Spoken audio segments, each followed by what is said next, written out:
तो दोस्तों, रोज़ की तरह अन्य लिखने ब्लॉग में सबका हार्दिक स्वागत है। सबके मंगल भोज की कामना के साथ बड़ों को मेरा नमस्कार, छोटों को मेरा आशीर्वाद। रामचरितमानस में दोस्तों सबका रामचरितमानस के स्मरण करने से हमारी चेतना में जो वास्तविक भक्ति के भावों का संचार होता है और प्रत्येक दोहे में, प्रत्येक चौपाई में, सोरठे में, श्लोक में मर्यादा पुरुषोत्तम भगवान राम जी की अनेकों लीलाओं का वर्णन बड़े ही हृदय स्पर्शी स्वरूप को विराजमान करते हुए तुलसीदास जी ने जो वर्णन किया है, तो राजा मनु और शत्रुपा को भगवान का जो उनकी भक्ति थी, भक्ति का सौभाग्य प्राप्त हुआ और जिसके परिणाम स्वरूप पुरुषार्थ की प्राप्ति, धर्म अर्थ काम तीनों चीज़ों की प्राप्ति के बाद जब अंत अवस्था में मोक्ष की प्राप्ति के लिए मानव चेतना को जगाने का प्रयास अंतरतम में विराजमान होता है, ज्ञान की पराकाष्ठा हमारे अंतःकरण में विराजित होती है, तो इसी के परिणाम स्वरूप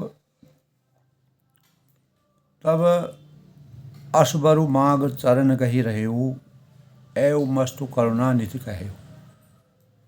अब तुम मम अनुशासन मानी, बसों जाय सुरपति राजधानी। तो ऐसा वर मांग कर राजा भगवान के चरण पकड़ गए। यानी उन्होंने कहा कि आपके समान पुत्र की मुझे चाहत है और सभी धर्म अर्थ काम की पराकाष्ठा को पूर्ण होने के बाद मोक्ष की आसक्ति के लिए, परमात्मा के हृदय में वास करने के लिए और हमेशा आप हमारे हृदय में विराजमान परमात्मा के स्वरूप को अपने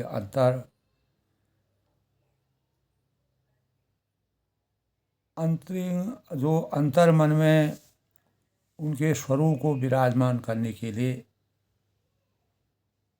भगवान की अपरम कृपा, दया और पूर्ण रूप से भक्ति में जब वह हजारों वर्षों तक जिन्होंने साधना की, सब कुछ त्याग करके भगवान ने अनेक प्रकार की परीक्षाएं उनकी ली और जब वह एक पैर पर खड़े होकर के भक्ति में लीन हो गए और उनको अपनी शुद्ध तक नहीं रही, तब भगवान ने जो है आकाशवाणी हुई और उनकी भक्ति सार्थक हुई। तो साधना हमारे जीवन का सबसे बड़ा अर्थ, धर्म काम की प्राप्ति के बाद अगर हम सच्चे साधक बन के मोक्ष की प्राप्ति करना चाहते हैं तो परमात्मा हमेशा किसी न किसी रूप में अवतीर्ण होते हैं। तो ऐसा वर मांग कर राजा भगवान के तब उन्होंने कहा था कि हे प्रभु, वही सुख, वही गति, वही भक्ति और वही अपने चरणों का प्रेम, वही ज्ञान और वही रानसान कृपा करके हमें दीजिए। सोई सुख, सोई गति, सोई भगति, सोई निज चरण स्नेह, सोई विवेक, सोई रहने प्रभु, हमें कृपा कर दियो। तो रानी की कोमल, गूढ़ और मनोहर श्रेष्ठ वाक्य रचना राजा ने भगवान यानी मन में जिस प्रकार का संदेह होता था, फिर भी प्रभु ने उनसे कहा, राजा को ये संदेह था कि मैं अपनी भावनाओं को भगवान को बताऊं या ना बताऊं, पुत्र की, उनके समान पुत्र की चाहत। तो भगवान ने कहा कि भक्ति भावना जो मम भगति सुरसरी धारा और तब उसी प्रकार जब भगवान राजा की प्रीति और अपार सभी को देख करके उनके अमूल्य वचन सुनकर करुणा निधान भगवान बोले कि ऐसा ही हो। दान शिरोमणि कृपा निधि नाथ कहूँ सती भाव चाहूँ तुम्हें समान सुतो पुरुषन कहो दुरा। तो ऐसा ही हो ये राजन, मैं अपने समान दूसरा पुत्र आपके लिए कहाँ से लाऊं। मैं स्वयं आपके वहाँ अवतरित दूँगा। मन वचन और शरीर से जो परमात्मा की आसक्ति में विराजमान हो जाते हैं, तो रामचरितमानस में तुलसीदास ने आदर्श चरित्र मर्यादा पुरुषोत्तम भगवान रामचंद्र की वास्तविक जो पुरुषोत्तम कहलाए, सब कुछ निछाव करके राम त्याग की मूर्ति है। तो शत्रुपा जी को हाथ जोड़े देखकर भगवान ने तब मनु के अनुसार कहा कि देवी तुम्हारी जो भी इच्छा हो वह आप मांग लो। और शत्रुपा ने कहा कि हे नाथ चतुर राजा ने जो वर मांगा हे कृपालु, वह मुझे बहुत ही प्रिय लगा, वही मैं उसी में मैं भी संतुष्ट हूँ। तो परंतु हे प्रभु बहुत ढिलाई हो रही है, यद्यपि हे भक्तों का हित करने वाले आपको मैं अच्छी ही लगती हूँ। आप ब्रह्मा आदि से भी पिता उत्पन्न करने वाले जगत के स्वामी और सबके हृदय के भीतर की अंतर्यामी, हृदय के भीतर की जानने वाली परम ब्रह्म है। तो ऐसा समझने पर मन में संदेह होता है, फिर भी प्रभु ने कहा वही प्रमाण सत्य है, राम का नाम सत्य है, सत्य ही इस जगत में शाश्वत है। मैं तो यह मांगती हूँ कि हे नाथ आपके जो निज जन हैं, अपने लोग हैं और अलौकिक अखंड सुख की प्राप्ति जिनको हमेशा के लिए है, जिस परम गति को प्राप्त होते हैं, जो मोक्ष की प्राप्ति कर लेते हैं, भगवान का आशीर्वाद साक्षात रूप में करके भगवान का स्मरण करते हैं रात दिन, तो सोई सुख सोई गति सोई भगति सोई निज चरण स्नेह सोई विवेक सोई रहनी प्रभु हमें कृपा कर। तो हे प्रभु वही सुख वही गति वही भक्ति और वही अपने चरणों में प्रेम, वही ज्ञान की और वही रहन सहन कृपा करके हमें दीजिए। सुने मधुगु रुचिर वर वर रचना कृपा सिंधु बोले मधुबसना जो कसु रुचि तुम्हारे मन माही मैं जो दीन सब संशय नाही। तो सदगुरुबा जी की इस प्रकार की बातों को सुनकर के, कोमल वाणी को सुनकर के प्रभु मंत्रमुग्ध हो गए। गूढ़ और मनोहर श्रेष्ठ वाक्य रचना सुनकर कृपा के समुद्र भगवान कोमल वचन बोलने लगे। दया के भावों का प्रकटीकरण हुआ और उन्होंने कहा कि तुम्हारे मन में जो कुछ भी इच्छा है, जो भाव हैं, जो श्रद्धा है, वह सब मैंने आपको दिया है। इसमें कोई संदेह, किसी प्रकार का संदेह नहीं समझना चाहिए। तो मात विवेक अलौकिक तोरे कबहु न मिटहि अनुग्रह मोरे बंदी चरण मनु कहूँ बहोरी अवर एक बिनती प्रभु मोरी। तो हे माता मेरी कृपा से तुम्हारा अलौकिक ज्ञान सद्बुद्धि कभी भी समाप्त न हो। हमेशा आपके अंतःकरण में ज्ञान की पराकाष्ठा रहे। और तब मनु ने भगवान के चरणों को वंदना करके सिर नवाकर कहा, वंदना की कि हे प्रभु मेरी एक विनती और है। सुत विषेक तव पद गरि हो मोई बड़ मूड़ कहे निज को मनि बिनु। जिस प्रकार तब मनु ने कहा, सांप जो है जिस प्रकार वास्तविक संतुष्टि और अपने जीवन को सार्थक नहीं समझता है, मछली बिना पानी के जिसका जीवन पानी में निहित है और वह बिना पानी के जल बिना मछली कभी नहीं रह सकती, वह तड़प जाती है। वैसे ही मेरा जीवन भी आपके चरणों में हमेशा आपके अधीन, आपके अंतर्मन में विराजमान हो।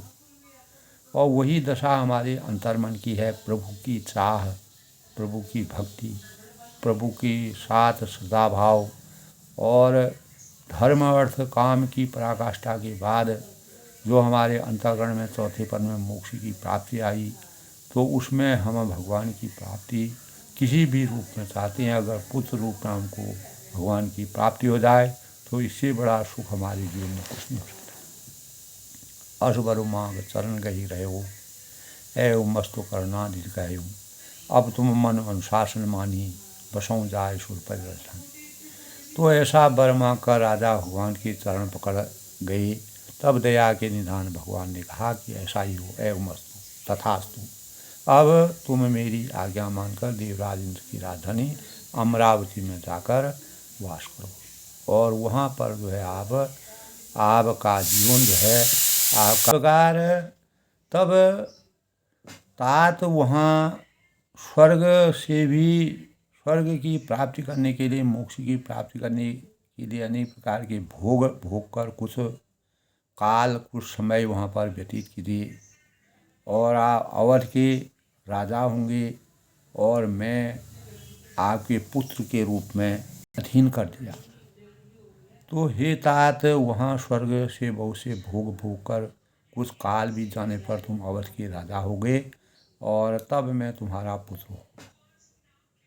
तो इच्छा जो निर्मित मनुष्य रूप सचकर मैं तुम्हारे घर प्रकट होऊंगा और हे तात, मैं अपने अंशों सहित, अनेक प्रकार के अंशों सहित जो मेरे देह में अनेक प्रकार के अंश रूप में भक्तों को सुख देने वाला चरित्र मैं करूँगा।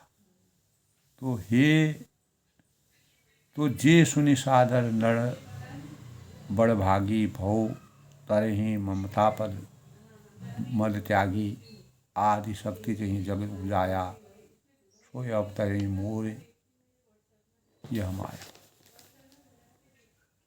तो जिन चरित्रों को बड़े भाग्यशाली मनुष्य हजारों वर्षों की तपस्या के बाद आदर सहित सुनकर ममता और मद त्याग करके अनेक प्रकार की घमंड और अनेक प्रकार की इच्छा शक्तियों को, लोभ मोह शोभ भ्रम को त्याग कर, जिस प्रकार बाल यानी कागभूषण जी ने अनेक प्रकार के सब कुछ त्याग करके कौवे के रूप में जन्म लेकर अपने जीवन को भगवान पर समर्पण करने के भाव का और उनके लीलाओं को देखने का भाव, तो इसी से भगवान ने कागभूषण जी को अपार ज्ञान का पिपासु बनवाया, जिसके परिणाम भगवान ब्रह्मा विष्णु महेश भी जिनकी भावों को सुनने के लिए, जिनके सत्संग को सुनने के लिए अनेक प्रकार के रूप परिवर्तन करके उनके सानिध्य में जाते हैं और ज्ञान की पराकाष्ठा, वही ज्ञान भरद्वाज जी, याज्ञवल्क्य जी और भरद्वाज जी आपस में भगवान शिव और पार्वती जब उस ज्ञान का अपार ज्ञान की पराकाष्ठा का वर्णन करते हैं तो वह प्रत्येक मानव चेतना में तुलसीदास जी ने विराजमान करने के भाव व्यक्त किए हैं। तो इस प्रकार मैं तुम्हारी अभिलाषा पूरी करूँगा कि मैं आपका पुत्र होऊंगा, आप राजा होंगे और यह प्रण सत्य है। और कृपा निधान भगवान बार बार ऐसा कहकर अंतर्ध्यान हो गए।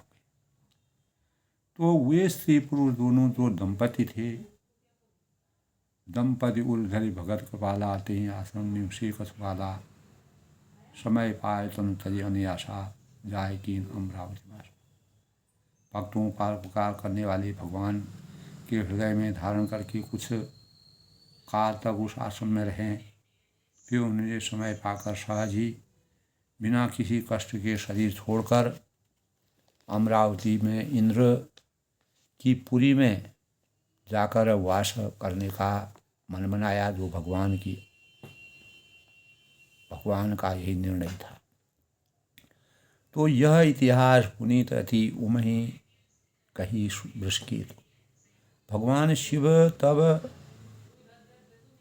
पार्वती जी से कहते हैं, मुनि याज्ञवल्क्य जी कहते हैं कि हे भरद्वाज जी, इस अत्यंत पवित्र इतिहास और रचना को शिवजी ने पार्वती से बड़े ही सुंदर मन, वचन और कर्म के पराकाष्ठा के से पूर्ण रूप से उन भावों का निर्धारण किया, उन भावों का गान किया, उनका वर्णन किया। अब श्री राम जी के अवतार लेने का दूसरा कारण, और भगवान रामचंद्र जी इस धरती पर अवध में दशरथ राजा के पुत्र के रूप में उन्होंने क्यों जन्म लिया, उसका दूसरा कारण मानसूराय 5वें विश्राम में, यानी आज के दोहा 152 में जिस प्रकार से कहा है, यह इतिहास पुनीत अति उमहि कहीं पुष्कित। उमहि माने पार्वती जी जो है वह भगवान शिव से कहती हैं, याज्ञवल्क्य जी और भरद्वाज जी आपस में उनके गुणगान करते हैं। अब राम के अवतार लेने का दूसरा कारण, पहला अवतार भगवान का क्यों लिया और दूसरा अवतार भगवान ने क्यों लिया, तो इससे पहले दोस्तों आज के शुभ पंचांग के भावों की समीक्षा करते हैं। तो आज दोस्तों यानी आज का पंचांग आज जो है 17 जनवरी 2025, उदया तिथि के अनुसार आज संकष्ट चौथ का व्रत यानी शुक्रवार का दिन संकट चौथ की चतुर्थी तिथि सुबह 4:06 तक पर शुरू होगी और तिथि का समाप्त सुबह 18 जनवरी 2025 सुबह 8:30 तक रहेगा। प्रथम पूज्य भगवान गणेश जी का पूजन करना, चौथ संकट के दिन श्रद्धा भावों से भगवान की आराधना पूजा पाठ करने से अनेक प्रकार के श्रद्धा भावों के और साधक का जीवन चैत्रवान बनता है, अनेक प्रकार के कष्टों का निवारण होता है, सुख की प्राप्ति होती है। तो जनवरी सुबह 8:30 तक गणेश भगवान का पूजन। सूर्य आज दोस्तों चंद्र की विशेष दृष्टियों की स्थितियों का योग, सौभाग्य योग, मघा नक्षत्र का संयोग रहेगा और विक्रम संवत 2081 है और शक संवत 1946 क्रोधी नाम संवत्सर है और सूर्य उत्तरायण में रहेंगे। आज के शुभ मुहूर्त की बात करें तो अभिजीत मुहूर्त 12:15 से 12:50 तक, और आज का यानी अमृतकाल 10:11 से 11:53 तक और ब्रह्म मुहूर्त 5:37 से 6:25 तक। राहु काल आज दोस्तों 11:11 से 12:31 तक। इस दौरान किसी भी शुभ कार्य को करना वर्जित माना गया है। अगर कोई कार्य पहले से चल रहा है तो उसको निरंतर चलते रहने दीजिए, क्योंकि राहु काल में कोई भी नया कार्य शुरू करने से वह उसमें विघ्न आने के भाव बनते हैं, क्योंकि हमारी ज्योतिष गणना के अनुसार जो वास्तुकला के हिसाब से अनेक प्रकार के भावों का संचार होता है। ग्रहों की दशाएं पूरे ब्रह्मांड में विचरित करती रहते हैं। तो आज का सूर्योदय दोस्तों 7:14 तक सूर्योदय है और सूर्यास्त 5:47। आज के बाद दोस्तों यानी वाहन खरीदना, कोई शुभ कार्य करना, शादी विवाह मंगल चीज़ों को करना शुभ माना गया है। और इसी प्रकार आज के शुभ पंचांग के अनुसार दोस्तों आज का तो शुक्रवार का दिन और शुक्रवार की प्रकृति मृदु मानी गई है और यह दिन एक ओर जहाँ माँ लक्ष्मी की पूजा होती है, वहीं दूसरी ओर दुर्गा माता की पूजा करने के भाव हैं। माँ संतोषी की भी पूजा करनी चाहिए। और मनोवांछित फलों की द्योतक के रूप में शुक्रवार की पूजा, व्रत, ध्यान दुर्गा माता की शक्ति प्राप्त होती है। और शांति और दया का दिन यह माना जाता है। शुक्र ग्रह यश कीर्ति का मानक होता है और शुक्र ग्रह के नाम से शुक्र ग्रह को मजबूत करने के लिए दही है, दूध है, सफ़ेद चीज़ों का दान करना चाहिए। सफ़ेद चीज़ों से भगवान का पूजन करना चाहिए। माँ लक्ष्मी को अर्पण करना चाहिए। माँ दुर्गा को शुक्र प्रेम और सौंदर्य की देवता माने गए हैं। सौंदर्य के निखार, ऐश्वर्य, कीर्ति और धन दौलत प्राप्ति के मानक है। शुक्रवार का स्वामी शुक्र होता है दोस्तों, और शुक्रवार की राशि कुंभ है। तो शुक्र को प्रबल करने का मंत्र ओम द्रांग द्रिंग सह शुक्राय नमः का जाप करना चाहिए। सफ़ेद कपड़े पहनने चाहिए और सफ़ेद वस्तुओं का चीज़ों का दान शुभ माना गया है। तो यह दिन साफ सफाई, शारीरिक शुद्धि और ध्यान, तेज, सौंदर्य, सुखवर्धक माना गया है। इस दिन किसी से भी उधार लेना देना नहीं करना चाहिए।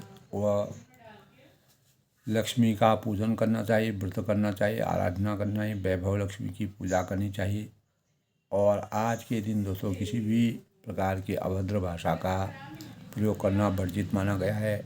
वैभव लक्ष्मी की पूजा करने से हमारे जीवन में धन की कमी नहीं रहती है और अनेक प्रकार के दान पुण्य करने से ज़रूरतमंदों को माँ लक्ष्मी खुश होती हैं और माँ दुर्गा शक्ति की प्रतीक के रूप में हमारे जीवन में अनेक सुख और शांति के स्वरूप के प्रतीक के रूप में माना भगवान यानी शुक्र देवता जो है यश कीर्ति के मानक होते हैं।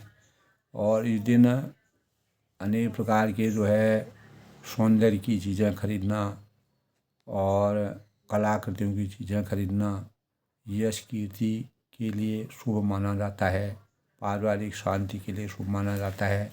तो शुक्रवार का दिन अनेक प्रकार के अनिष्टों को समाप्त करते हैं।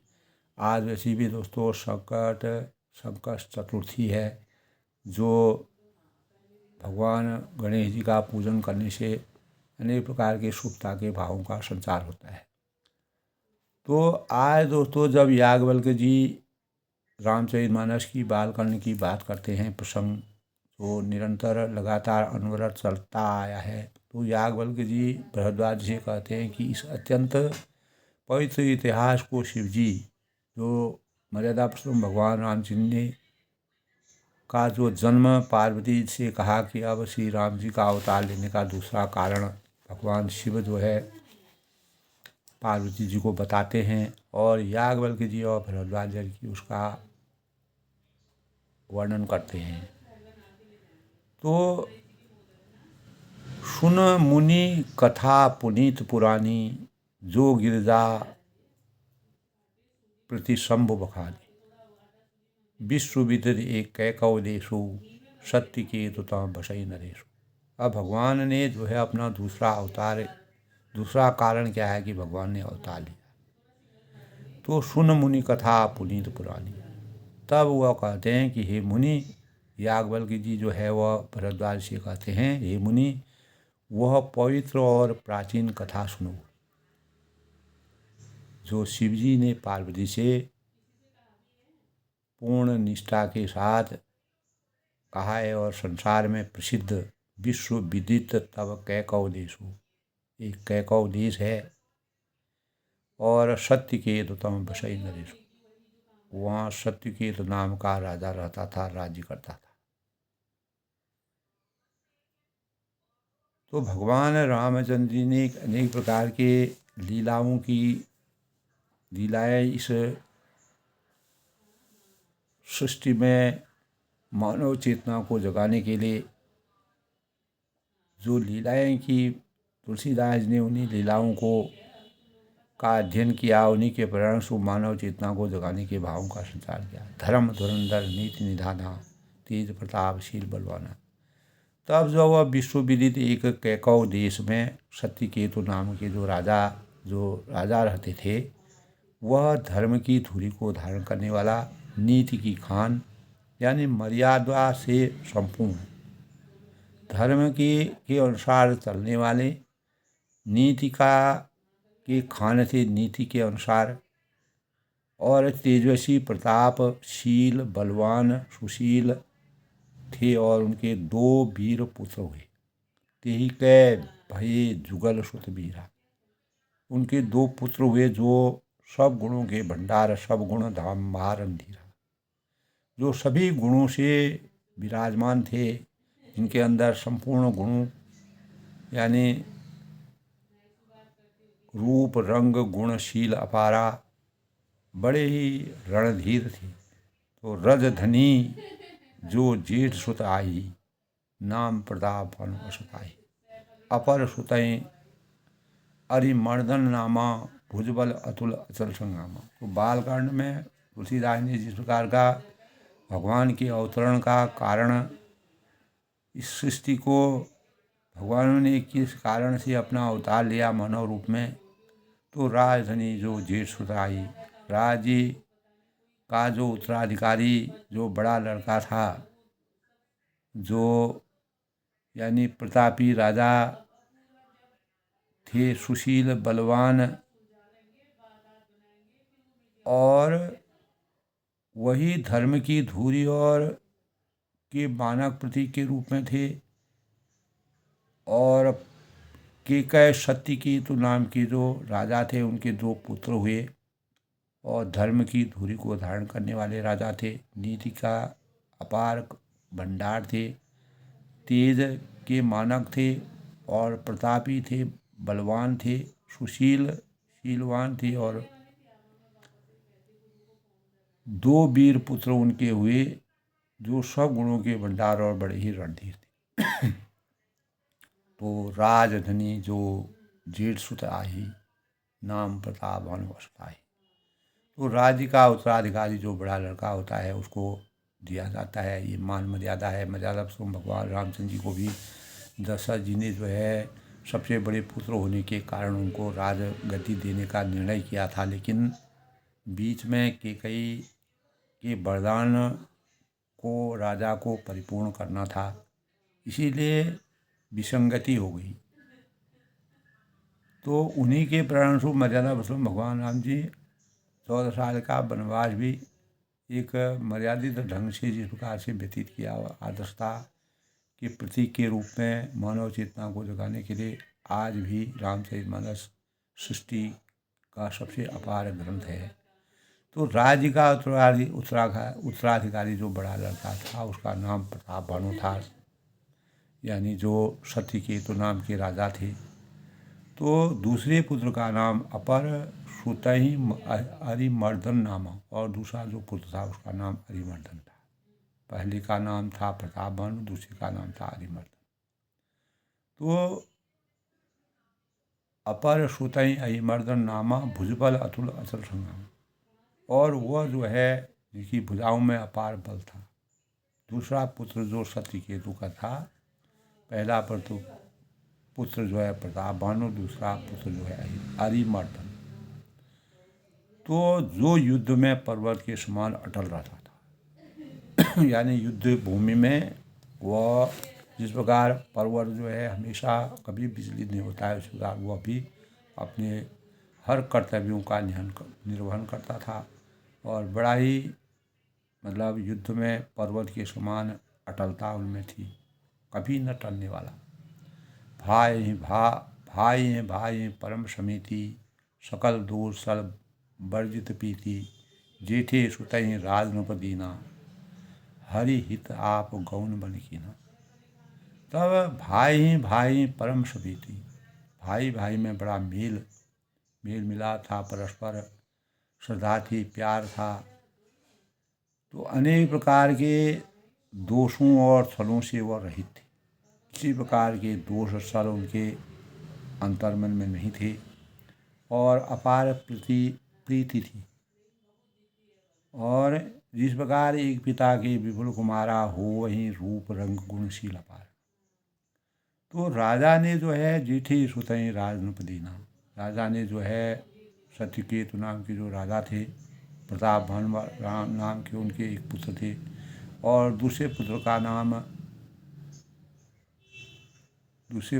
नाम एक का नाम प्रताप भानु था और दूसरे का नाम अरिमर्दन था। तो उन्होंने क्या किया, राजा ने जो ज्येष्ठ पुत्र था उसको राज्य दे दिया और भगवान के भजन के लिए वन को चल दिया। राजा जब प्रताप रवि भयौ नप फिरी दुहाई, जब प्रताप रवि भयौ नपौ फिरी दुहाई देश, प्रजापाल अति भेद विधि कतहु नहीं अगली। जब प्रताप भानु राजा हुआ करते थे, उन्होंने फिर अपने प्रताप भानु राजा हुआ, उनको राजा बना दिया गया सत्यकेतु ने।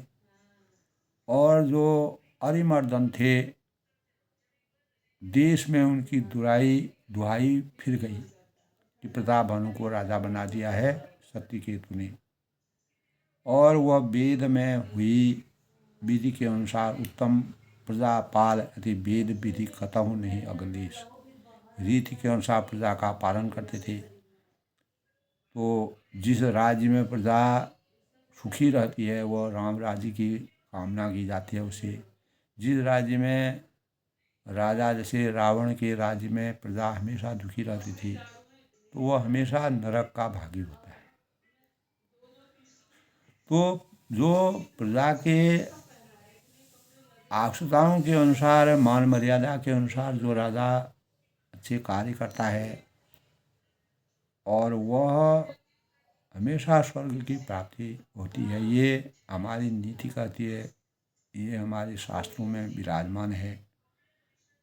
तो प्रजापाल अति वेद विधि कतहु नहीं अभिलेष, और उनके राज्य में पाप का कहीं भी लेश मात्र भी, कहीं पर राम राज बैठे त्रिलोका हर्षित भई गई सब शोका, नहीं दरिद्र कोई दुखी न दीना, सब सुंदर सब सुंदर थे, सब बलवान थे, सब धैर्यवान थे, सब मर्यादित थे और किसी प्रकार का कोई संताप नहीं था, दुख नहीं था, दरिद्र नहीं था, व्याधि नहीं थी। तो उसी प्रकार जो प्रताप भानु राम के राजा बने, तो उनके राज्य में भी इसी प्रकार की सत्यकेतु ने जो है, तो नृप हितकारक सचिव शयाना, नाम धर्म रुचि शुक्र समाना, सचिव शयान बंधु बलवीरा, आप प्रताप पुंज रणधीरा। तब राजा का हित करने वाला और शुक्राचार्य के समान जो बुद्धिमान धर्म रुचि नामक उसका मंत्री, उनके मंत्री थे।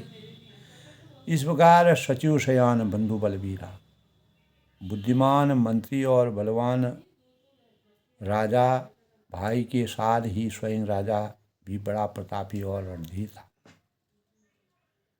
तो सेन भंग चतुरंग अपारा, अमित सुबड़ सब समर्थ जारा, सेन बिलोग राव हर्षाना, और बाजे गहे निशाना।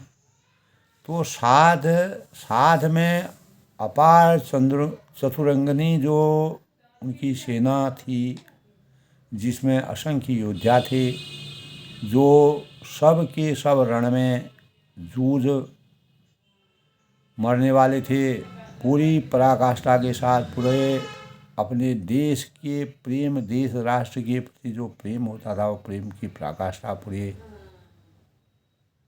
सेनानियों में थी।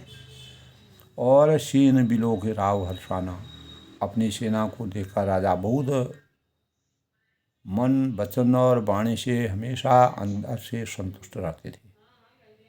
और बाजे गहे निशाना, और घमासान नगाड़े बजने लगे। जब प्रताप भानु को राजा बना दिया गया सत्यकेतु ने, और विजय हेतु कट कही बनाई, सुदिन साध नक चले बजाई। अरिमर्दन और सत्य यानी प्रताप भानु सत्यकेतु के दो पुत्र थे।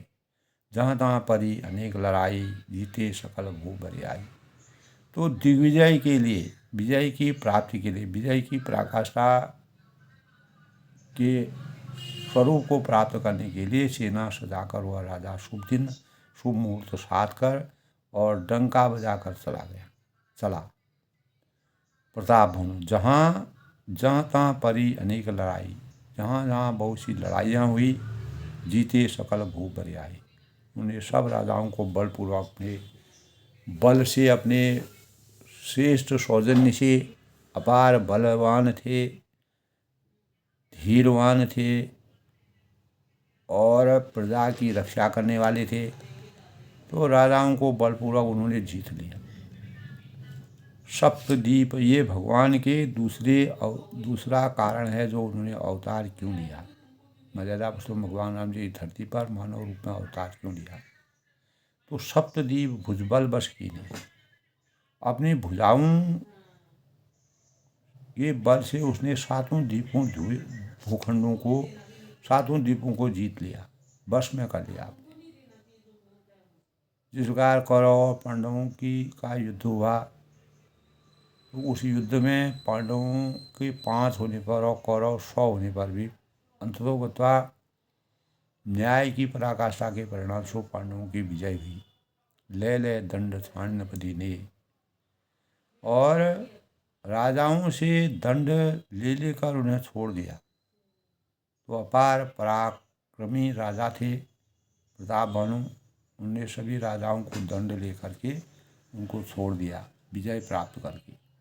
सकल अवनि मंडप ते काला, संपूर्ण पृथ्वी मंडल में इस संसार महानटीशाला का उस समय प्रताप भानु ही एकमात्र चक्रवर्ती राजा था, जो सभी प्रकार के साम दाम दंड भेद की पराकाष्ठा से और बल से सुसज्जित था, अपार बल था और प्रजा के लिए पूर्ण रूप से समर्पित राजा सत्यकेतु के पुत्र प्रताप भानु जब राजा बनाए गए, तब स्वबस विश्व करि बाहुबलो निजपुर कीन प्रवेश।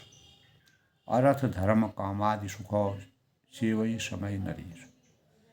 तब अपने वश में विश्व कर यानी संसार को अपने भुजाओं के बल के वश में करके राजा ने अपने नगर में प्रवेश किया।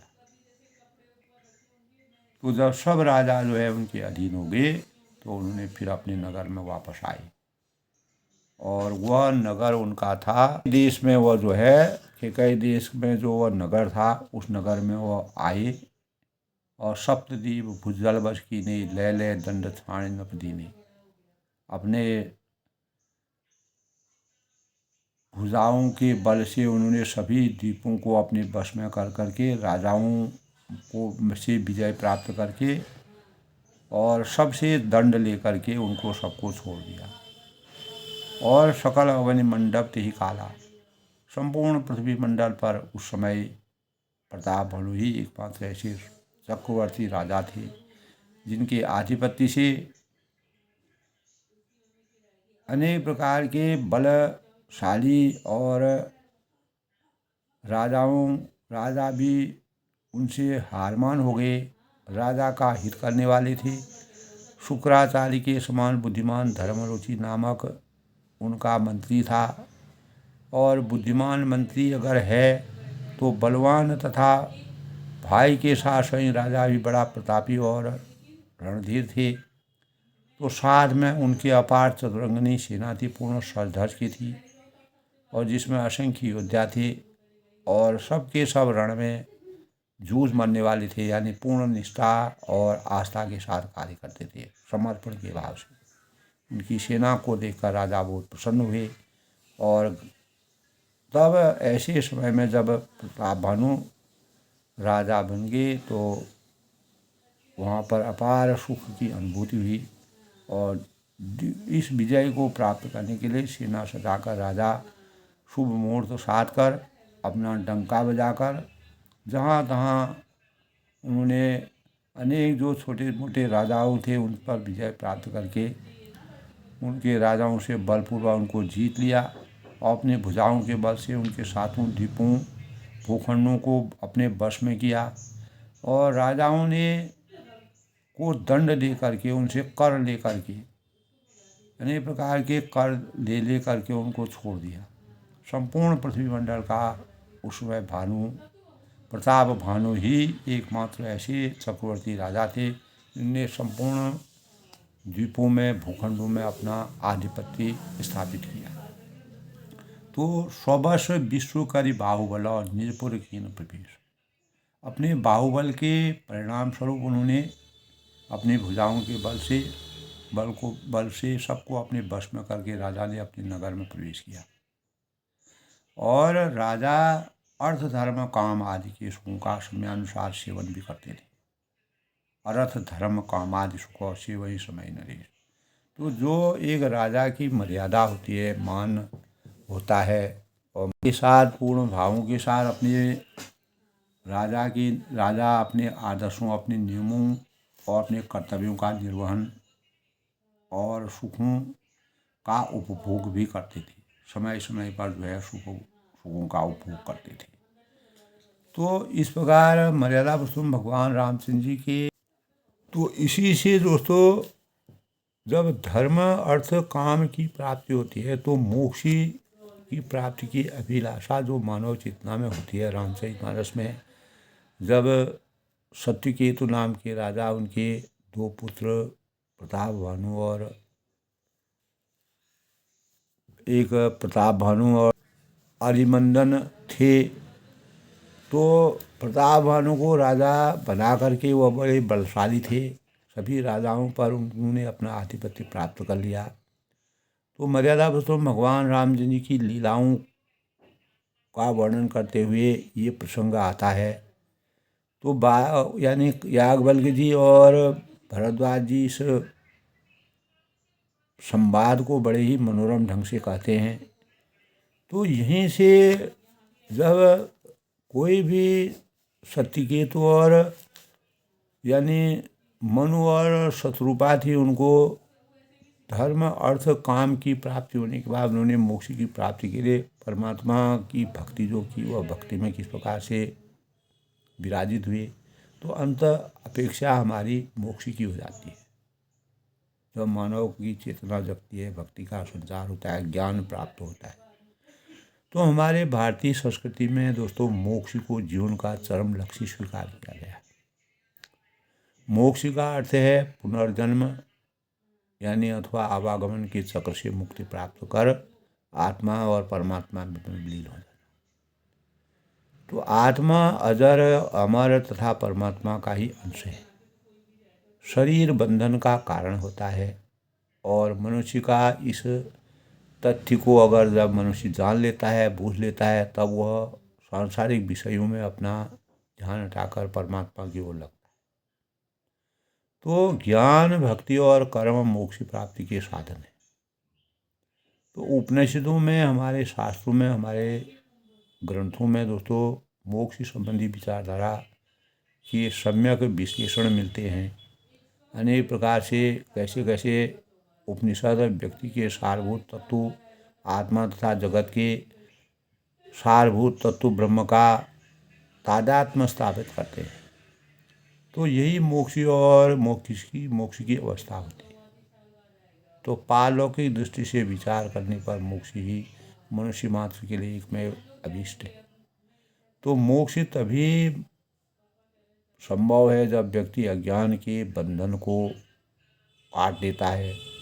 और गीता में कहा गया है कि दोस्तों काम क्रोध से रहित जीते हुए मन वाले ज्ञानी पुरुष जो होते हैं परमात्मा की प्राप्ति करते हैं।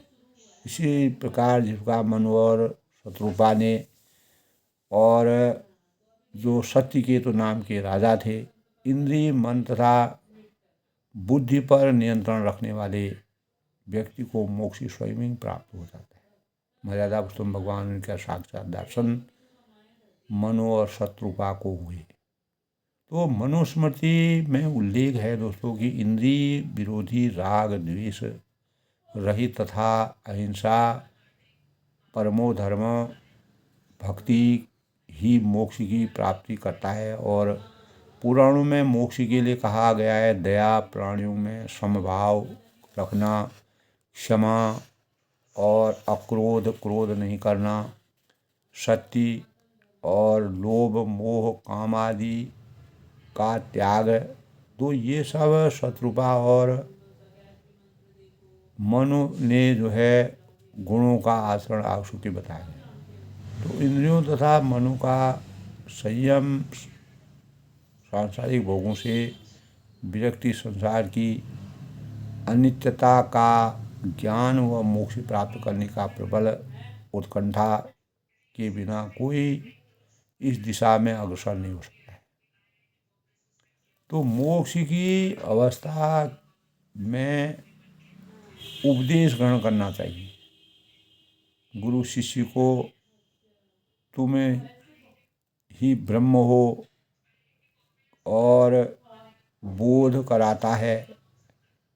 तुम्ही माता च पिता तुम्ही भव, तुम्ही बंधु सखा तुम्ही भव, तुम्ही विद्या द्रोण तुम्ही सर्वम मम देवी।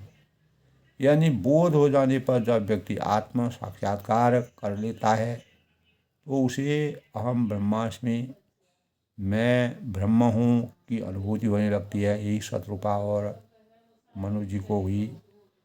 और मोक्ष प्राप्ति के पश्चात जीवन में समस्त दुखों का नाश हो जाता है और तथा मनुष्य वास्तविक आनंद की प्राप्ति करने में सक्षम होता है और अपार ज्ञान की प्रकाष्ठा की ज्योति उसके जीवन में जलने लग जाती है। तो स्वबस विश्व करी बाहुबल निजपुर कीन प्रवेश, अर्थ धर्म कामाद सुख शिव सभी नरेश। तो इसी प्रकार प्रताप भानु संसार भर को अपनी भुजाओं के बल से वश में करके राजा ने अपने नगर में प्रवेश किया। और राजा अर्थ धर्म और काम आदि के सुखों का समय अनुसार सेवन करते थे। और मोक्ष की प्राप्ति अंत में अर्थ धर्म काम अगर पूर्ण हो जाते हैं फिर इंसान को जो है जिस प्रकार मनु और शत्रुपा को मोक्ष की प्राप्ति हुई। तो आज के प्रसंग में दोस्तों यानी सत्यकेतु के दो पुत्र यानी प्रताप भानु और अरिमंदन नाम के दो पुत्र थे। और बड़े पुत्र को उन्होंने राजा बनाया, वो बड़े बलशाली थे। तो उन्होंने किस प्रकार से अपने शासन को चलाया तो उसका वर्णन यहाँ पर है। तो भगवान ने अपना दूसरा अवतार लेने का क्या कारण था वह विषय इस प्रकार चल रहा है दोस्तों।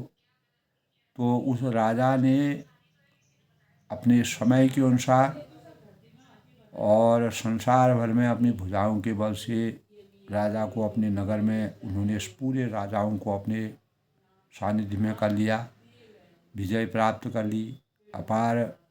और अर्थ धर्म और काम की प्राप्ति सुखों का समय अनुसार वह भोग करते थे।